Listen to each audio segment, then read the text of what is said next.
Hi everyone, Chris here from My Old House Fix, and we're getting ready to caulk the porch here. We have it under primer, it's ready to go, but I want to review a quick tip on clapboard repair. We had some cracks that we previously covered under clapboard repair where we pinned it from the bottom and we glued here. But it's not a matter of if it's going to crack again, it's when, because it's going to go through seasonal cycles and you're going to see hairline cracks whether you use epoxy or any kind of putty. It's going to crack again. Even if you glue it, even if it's pinned, it's going to move, right? So what do? I'm borrowing a little trick from tile guys. What they do in showers and things when the grout cracks in the corners is they'll come back and they'll caulk. So we're using a nice elastomeric caulk, acrylic urethane,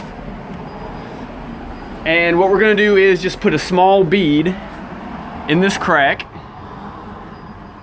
so that protects it from cracking later on, just like grout would, but you have a nice thin layer of caulk over the top to keep it from cracking. So what we do is just put a nice thin layer of caulk over the crack, dip your finger in a little bit of water, smooth it out. And you can do the same with plaster too, right? If you're doing small repairs for plaster in your house, same thing.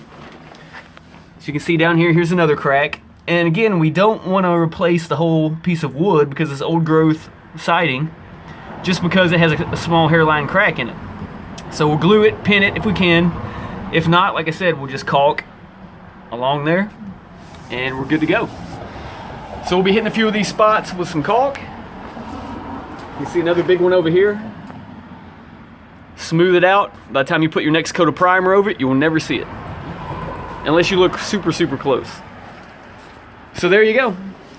Quick little tip on how to do that last final repair to any cracked areas on your clapboard. All right. We'll talk to you guys later. I'm going to get back to work. This is Chris here from My Old House Fix. See you guys.